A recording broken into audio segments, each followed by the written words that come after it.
Well, good morning, Nick. How are you? Pretty good, Matt. Good to see you. Good Good morning. to see you. Welcome back Thank you. from your vacation. So today we are talking about agency, specifically student agency.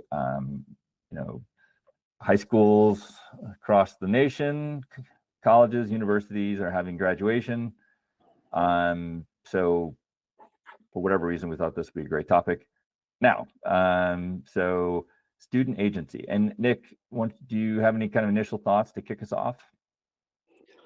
Well, given that frame, I would say, a lot of work that I do, and I know you did too, Matt, when you worked at the university, is thinking about the transition into the university and how it's different from high school. So agency can be understood as at the root of a lot of transitions and differences and expectations on students. So students come in children, literally, they are minors and they're under the responsibility of parents, and then they are adults. They come in beginners, novices. They should leave by the end being experts in a field. They come in being pretty dependent on other people, coaches and teachers, and then become more independent. So these are the kinds of transitions that college is meant to evoke to create a full-fledged, functioning, productive, happy, fulfilled human being. So thinking about what's at the core of a lot of those transitions, those changes, is, in my view, agency, the ability to actively intervene in one's own life, make choices, follow through on those choices, do that wisely and purposely. So if we're looking at that, I think agency is not a word that's always used, but I think it's at the core, it's a capacity at the core of those transformations. What do you think? Yeah. Oh yeah, I was thinking about a lot of the talks we gave to high school seniors about the transition to college, and we would entitle that, or the title of those talks was "College is not grade 13." Right. And our message during that was, in addition to, hey, here's all the differences or changes you're going to experience, how do you navigate those? So it's one thing to be aware of them, but then and by awareness is going to allow you to realize that these differences could cause friction or some anxiety. But how do you, in a way, adapt more quickly? One, by being aware, but two, using your own agency to make changes. So that was one of our big messages. I think perhaps, at least in the environments that I'm used to working in, that agency is most experienced in the academic realm, actually. Professors expect you to be what I would call sometimes an academic adult. So it's not grade 13. So what is it? You're an academic adult. What does that mean? You have greater responsibility. There's less oversight. There's less kind of paternalistic nudging and guiding and reminding, although I do see a lot more of that than when I was an undergrad. And so another way to put that in the terms of sociology is your role is different, and therefore you have different responsibilities and obligations to yourself, to the institution, to your professor in that academic space. I think sometimes the student life space, we continue to protect students in various ways on campus, insulate them perhaps. Like I don't remember cleaning my dorm room suite common area. I think someone came in at once a week and cleaned it, right? Like I wasn't responsible for that, but no one came in and did my homework. No one prepared. I prepared for my exams. No one else did that for me. So there may be some mixed messages as students transition into the university about responsibilities and therefore the agency that's required to meet them. Yeah. So one reason why we wanted to talk about it was what we have seen a little bit, or you have experienced, is that a trend where we're perhaps asking less of students in terms of, or not highlighting the importance of their agency in certain realms. Mm-hmm. Yes, you're saying like in academics, and just to uh, give a little give a way in which to see that. I remember used to say how in high school, if everyone got a failing grade, we'd often look and say the problem was with the teacher. Somehow they didn't write the test correctly, or they didn't prepare students adequately to take the test. Whereas in college, which might be just a few months later, if everyone fails the exam, well, then the problems with the student. Well, you didn't prepare yourself adequately for the test, and it wasn't, the professor professes lectures. Yeah, they might have precepts where you go through some stuff, but they just profess, and so it's really on you to somehow synthesize all the information from your own reading, from whatever problem sets, the lectures, the precepts. You have to put it all together and display your mastery in the midterm or final, whatever.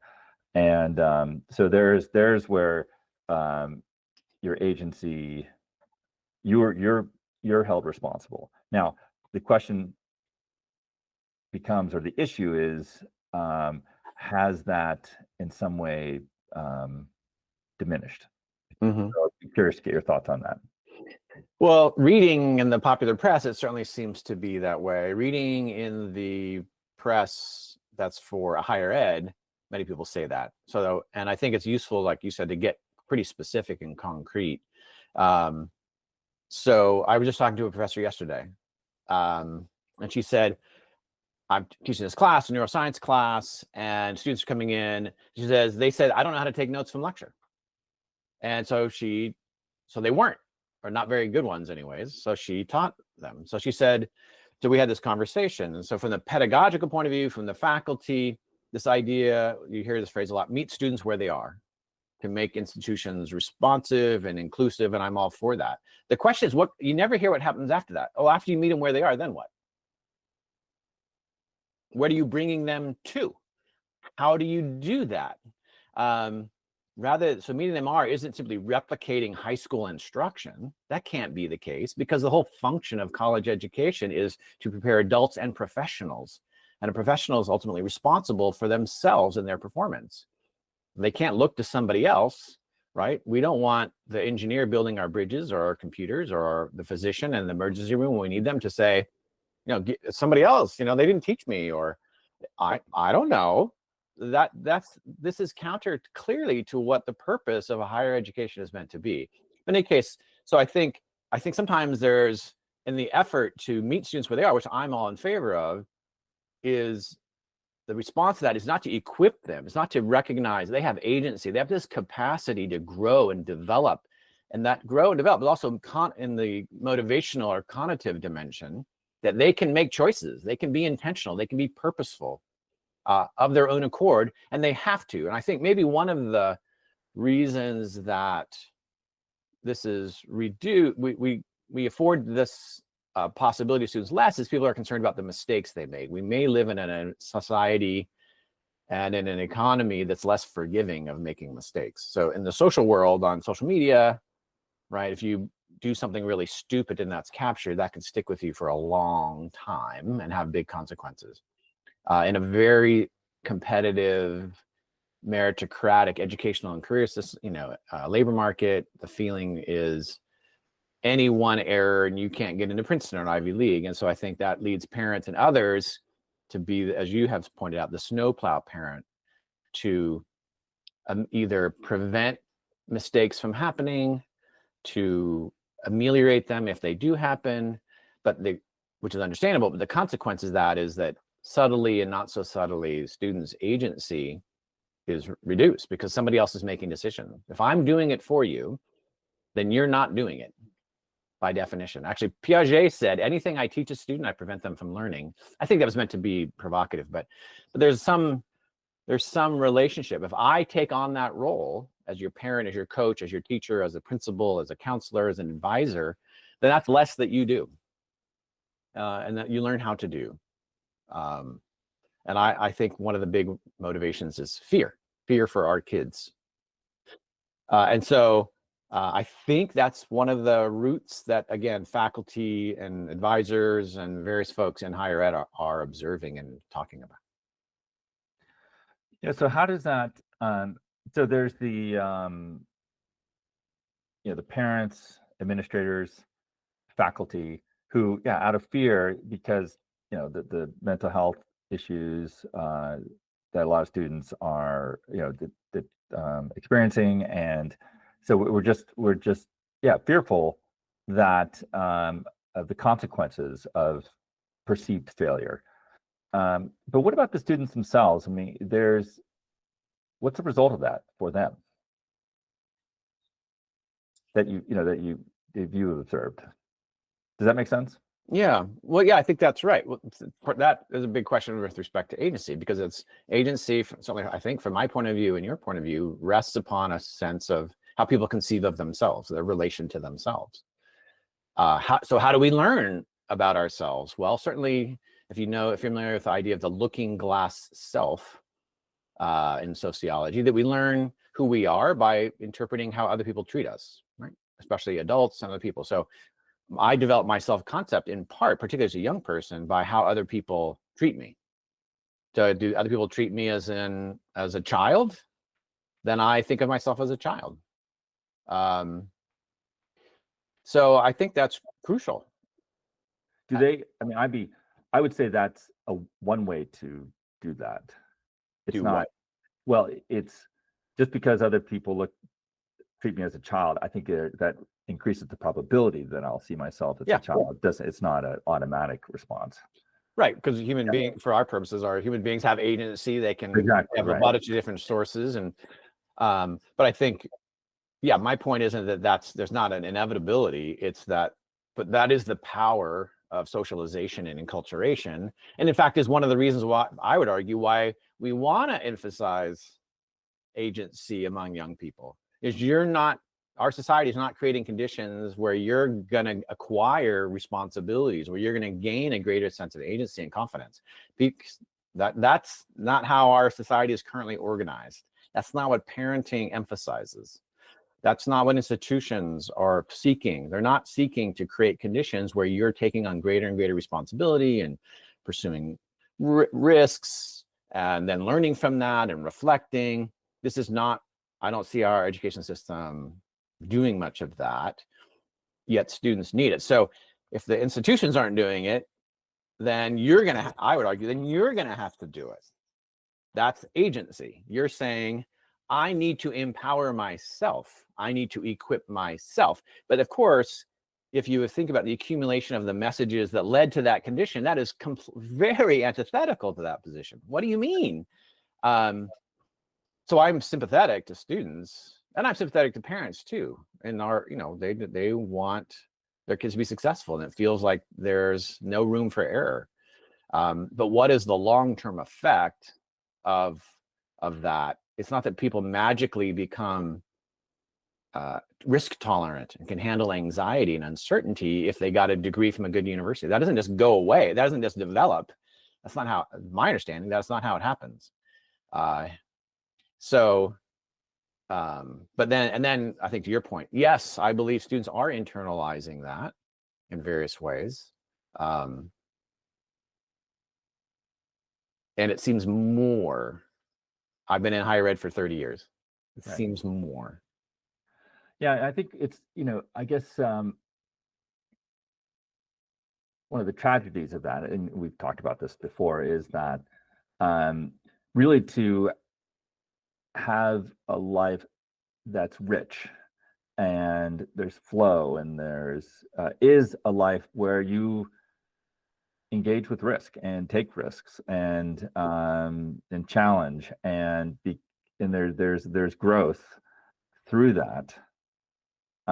So you want an environment where students are challenged. Yeah. Now, that can be constructed or intentional, but life in a way is, not set up for you to just have a luxurious, easy life, So Yeah, so as you said, like, there's always problems. There's always ways that universities, businesses, wherever you are in life, they're not set up perfectly for you. Mm-hmm. That the context is never just right. you know so in a way, there are these there's always challenges to life, in the sense that more work may be mundane. It's not super exciting. The environment in your university is such that, yeah, there's too much work, you know and the professor you have is just not that great. Mm-hmm. Right. So how do you these aren't, it's not like the university is sitting there like, oh, let's give them a professor who's not great, because that's going to be a really great challenge for them. So that's all to say that it'd be great if we had an environment that was intentionally challenging in the right way, but that's never the case. But there's two responses, and we can always say, well, I need to have my context just right for me. That's, to me, disempowerment of Mm-hmm. agency, versus saying, well, life is never, like, my context is never going to be ideal. I can fight for or advocate for things to be better, but in the interim, there's things I can do to help me in the midst of these challenges, to help me grow as an individual, and make my own experience that much better. Yeah, I think you're getting at something that's really crucial, and I would want to clarify, because I could imagine a listener saying, "Well, Nick's cranky, and I had to do this, or you're gonna."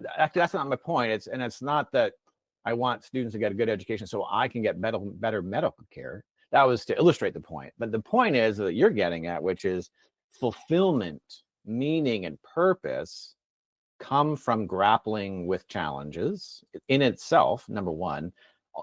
Secondly, achievements, contributions, impact that matter to us will inherently include difficulties and obstacles. So if we're not prepared to do that, then we won't have those sense of accomplishment, achievement, fulfillment. So it's crucial to point out that it's in students or young developmental interest to grapple. It's not my interest necessarily, it's in yours. And that's not a message that students hear very much. I think the closest you hear to it is something like empower. I prefer a word, something like more like equip.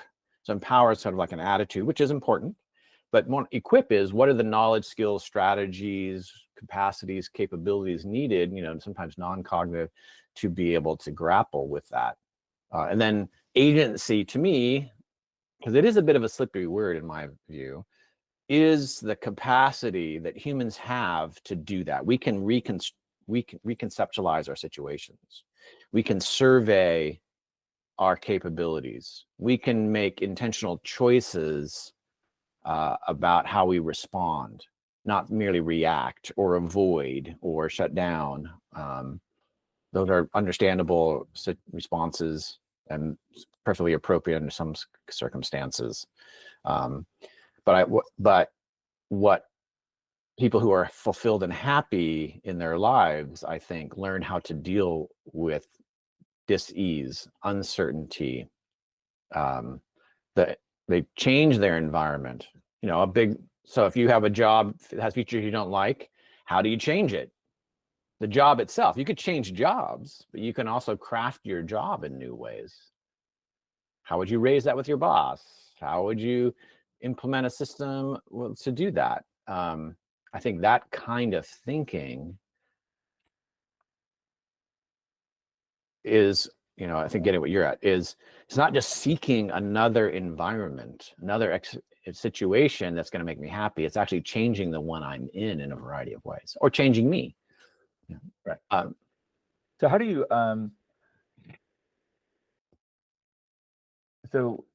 for me, I felt like there was this rise of what I call the affirmation culture. Mm-hmm. Where there is a sense in which my external environment should be affirming to me, and should, I hate the word cater, but it should accommodate Mm-hmm. me, right? And I think that's relatively new, I mean, I can't think of another time where it was like we really thought that. There was a way in which, I think everyone comes to the realization that a large part of the world is indifferent to you. Nature, nature doesn't really care about you. And even a lot of people, there are people who care, but the vast majority of people are really, they're kind of wrapped up in their own lives and whatnot. And so it's not that, it's not to be callous or cynical, but it's just to say that you're never going to get the affirmation. The external context, as I said before, is never going to be exactly what you want. And yet there seems to be a craving, almost like almost and I hate to say entitlement, but a sense of it should be, to the extent where you can lose out on your own agency, where ideas of like I remember rigor, grit, what's another good one? Resilience. Those become, I hate but almost trigger words, like somehow they're it's just my responsibility. There's nothing, it's my fault. And we're not really we're not really saying that, but we're also saying to believe that it's completely externalized, all these issues or the need to change. That's, again, we should always be advocating for a better life for folks and for environments and whatnot. We're not suggesting that you should just disconnect in that way, but to so wholly believe that the external environment should be affirming of you, I think is rife for disappointment and frustration. Well, you used a couple of words there, so if we're talking about should, so I think there's two different ways to talk about the issue. One is like should, so that suggests it's in a moral. So in a moral world, would people be at ease? Would there be, in some sort of idealized world, would everything be fair? Would institutions be fully responsive to individual human beings? Which I agree. I think education should be in the service of students' development, not their career development for some corporation, for instance, which is then therefore in the service of the corporations. However, so we can have a moral discussion. Then there's the literal reality of the circumstances and reasonable expectations. So people are unhappy because their expectations are unmet, so they're frustrated. So we need to understand then how the world works and say we can want something or aspire to something and at the same time recognize it's unlikely to happen, to occur. And then in that situation, in that predicted reality, how are you going to respond? And then what knowledge, skills, strategies, capacities, capabilities are you going to need to deal with that world? And so I think some people think that the should prevails above the practical, and I simply don't agree with that. And I also don't think that they're incommensurable.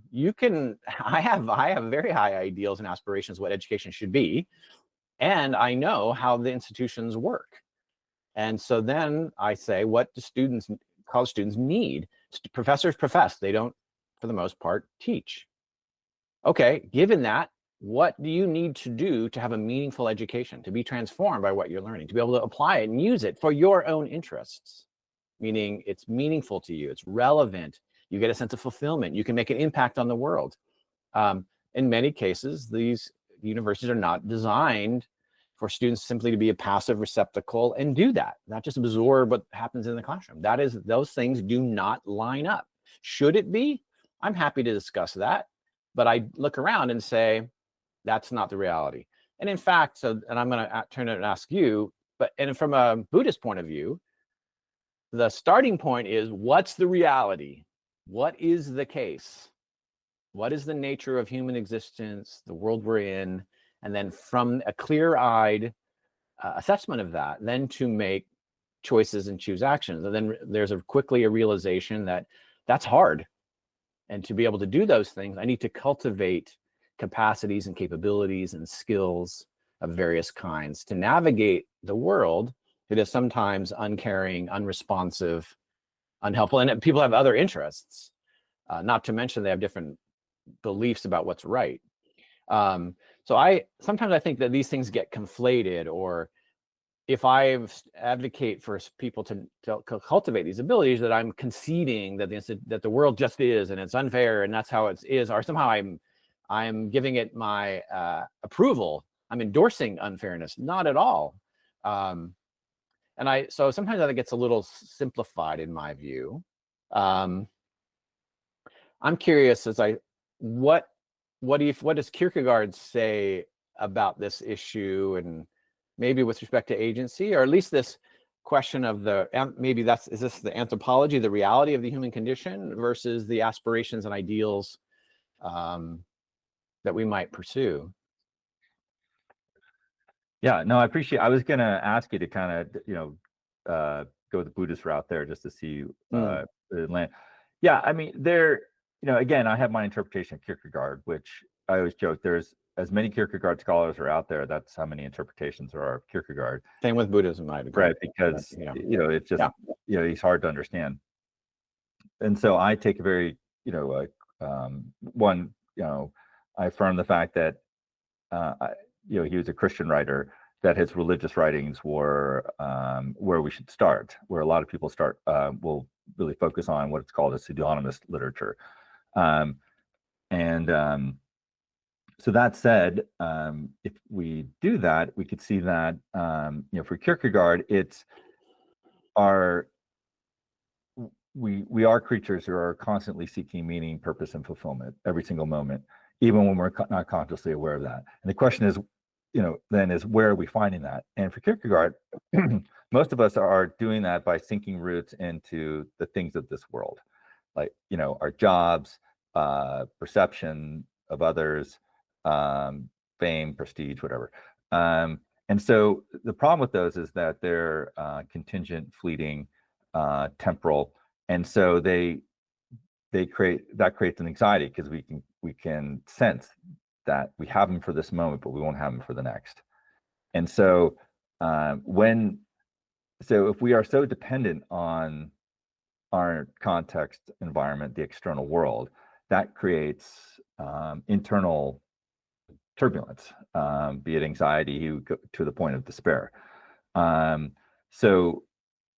he wasn't advocating for stoicism per se, where you just completely cut yourself off and you're this internal being who might be in the world, but he was advocating, and this is kind of in your relationship with God, that he felt like you would be thrust more fully into the world because you weren't dependent on the world. So then you were freed up to not have to manipulate something. So and so let's say that you're working for a nonprofit for food insecurity. You can, from a Kierkegaard point of view, or really Matt Frawley interpretation of Kierkegaard, you have this intimacy with God to the point where that becomes where you're getting meaning, purpose, and fulfillment. So if you're facing frustration at work, or you're not making the impact that you think you should, whatnot, that's okay. Like you don't have to get frustrated in those circumstances or face burnout, because burnout, if like I'm investing so much and I'm not getting any kind of feedback, that would lead to burnout, because you're like, at some point, like, why am I doing this? And so for Kierkegaard, if you're enjoying the presence of God in the midst of the mundane tasks and repetitive tasks, let's say in your job, whatever, then that's you'll be okay. That's Kierkegaard's point of view. Now, obviously people listening to this aren't necessarily Kierkegaardian Christians or Buddhists, so it's like, well, what do you do? And part of me is like, I still believe that there is the initial act of becoming aware of how dependent are you on your external environment for your sense of meaning. I think that's, we've talked about self-awareness. I just think becoming aware of that dynamic is super important. And I'll just give you an example. When I was joking with my wife a couple days ago about how in seminary, we used to have, sit around the table, and I went to Princeton Theological Seminary, which at the time was really great. It was a very a rich forum of diverse opinions on Christianity and faith in general. And so we'd have these pretty engaging, lively debates around the lunch table or whatever, amongst the seminarians. And, sometimes it got to the point where they were somewhat heated. And and it'd be easy for me to think, I'm really just trying to advocate for what is right, right? And being a good warrior for what is right. And then, but, in retrospect, I'm like, a lot of that was because, yeah, maybe there's part of that, but a lot of my motivation was because I wanted people to see that I was right. I needed people to see that I was right. And so there was a dependence or a need for something in my external environment, my context, other people to say, "Oh, Matt, you're right about your opinion." And when I didn't get that, I got frustrated, and then I got mad. So that's, that was unhealthy. And so, I mean, I probably completely lost the question here. So there's who is that? So, anyway, so I don't know if that makes sense. So anyway, Yeah. there's this dependency and these internal dynamics. I think the self-awareness is really important. I think Kierkegaard really focused on that. That there are these moment by moment ways we are manifesting or he would call expressing, like what's in your heart presses out, expresses, presses out. Like, so in your heart, there's this dependency, and that's manifesting itself all the time. And we don't even realize how unhealthy that dependency is because we're just so used to it. It's just part of life. And he obviously, wanted something better for us. I don't know. Does that get to your question? Did I answer that? Absolutely. Yeah. That's great. I think one of the things I was going to come back to, and I know we're getting close to the end of our time. You pointed out, well, that not too many Kierkegaardians out there listening to us, or maybe even Buddhists. And in some sense, I don't really consider myself a Buddhist, at least in a religious sense. But I think one thing is common is to our perspectives, and that I think we can say is turn to some wisdom traditions. There are millennia of tradition of writings and thinking that people have refined their understanding of the human condition.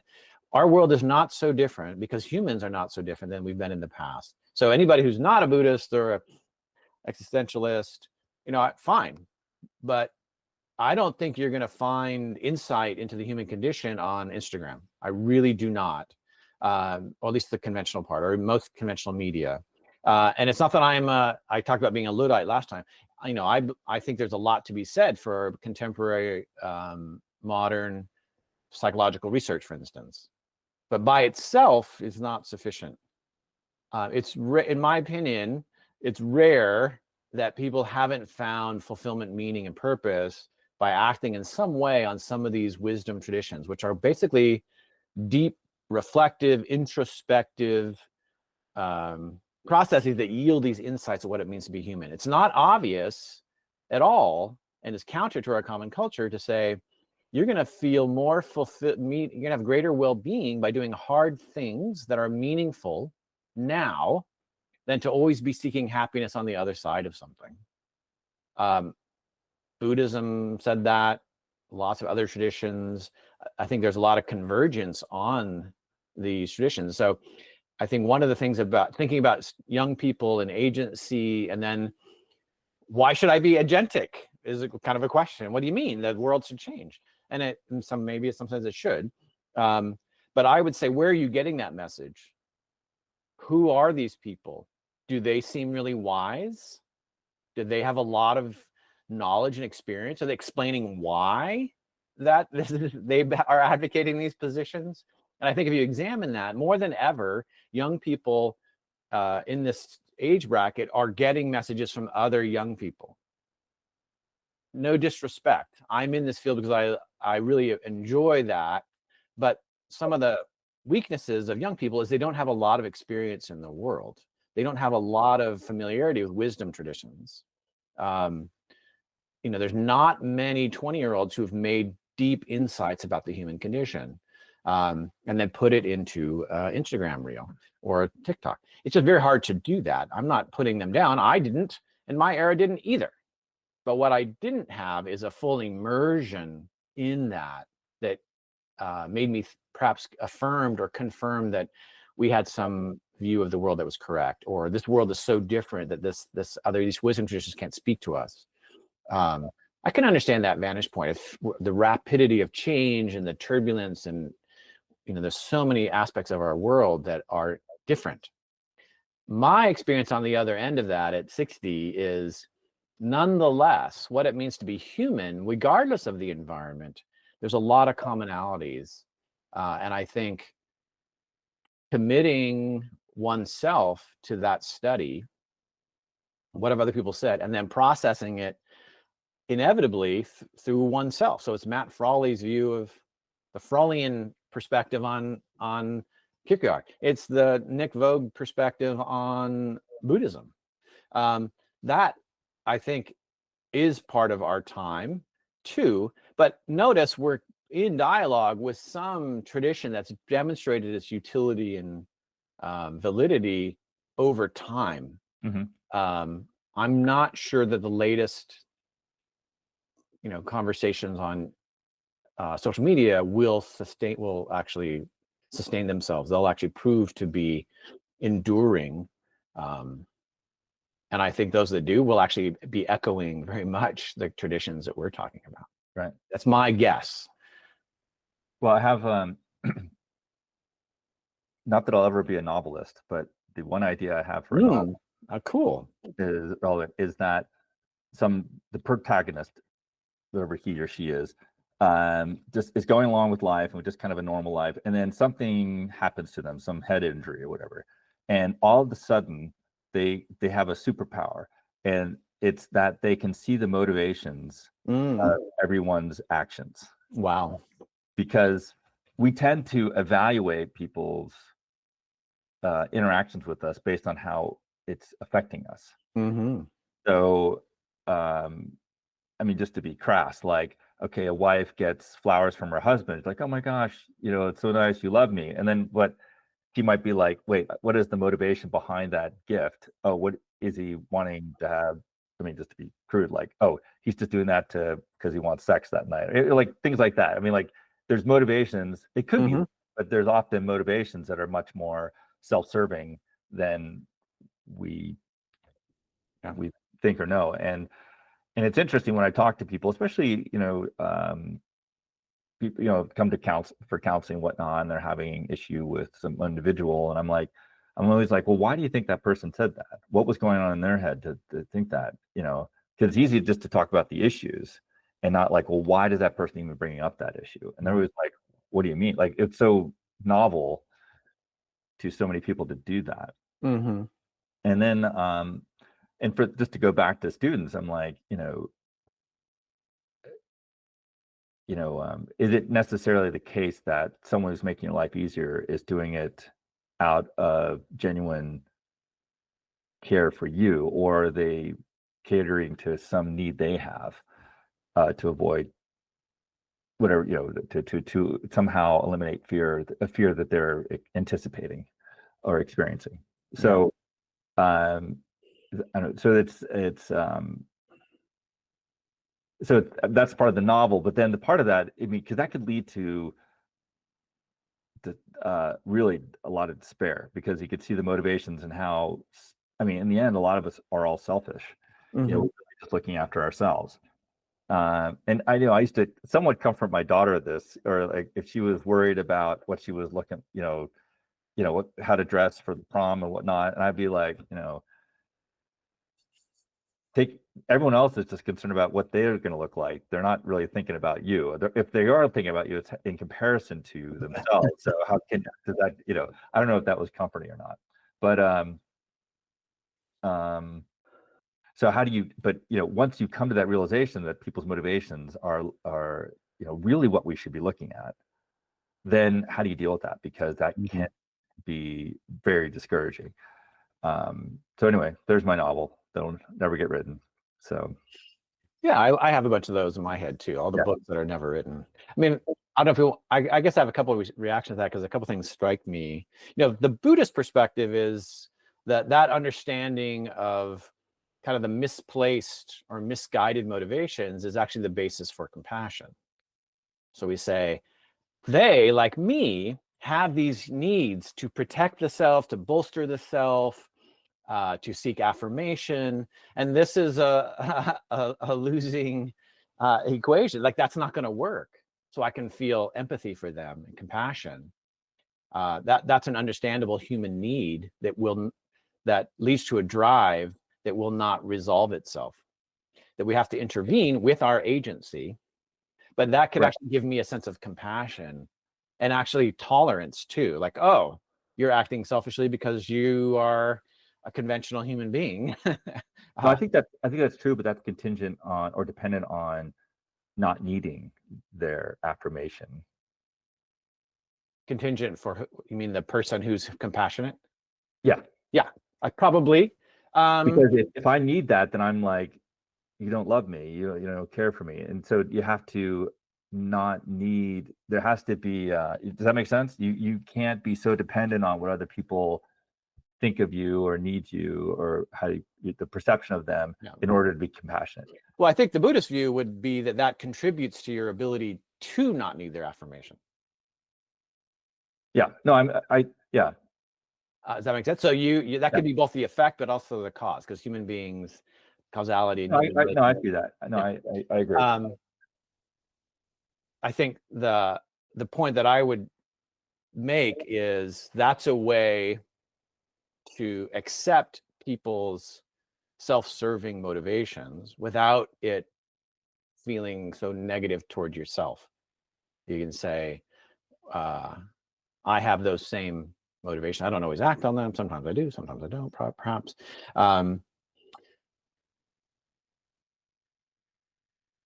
So what's I guess back to agency though, so that, how do you get to that state where you don't need somebody's affirmation?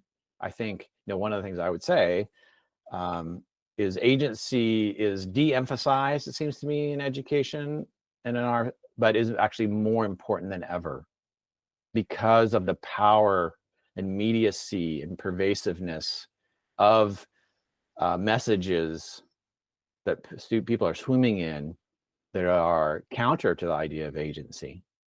So you have this real kind of paradox, in my view. It seems, therefore, in that world, agency is less relevant, less useful, more harmful. That's not my interpretation, right? This gets back to our view of reality, and that even the person who's suggesting or promoting or trying to encourage you to be agentic can be transformed as callousness or unresponsiveness or cluelessness, and I want to hold open the possibility that's the case. Maybe I'm just wrong on these things. That's important, but that's not what my experience teaches me. And to bring it back to Buddhism, so these wisdom traditions are crucial, but they're always to be verified by one's own application and experience, not merely a reaction. I don't like the sound of that, but to actually internalize, act on, seek to implement. And at that point, there is no external, it's not a divine revelation in Buddhism. It's some guy who figured out some things and then told other people. So there's no sacredity or sacredness to the message in the event. So I think, but that in itself takes agency. You have to have agency to try out agency. You have to have agency to, I think, to process your own life philosophy, your own understanding of the human condition, not take one off the shelf. Yeah, I mean, I agree. This is where, on the one hand, going back to Kierkegaard and something and I think we talked about this when we talked about self-awareness. It's like we are all every moment we are agentic. We are often, in a way, using our agency to make ourselves not self-aware.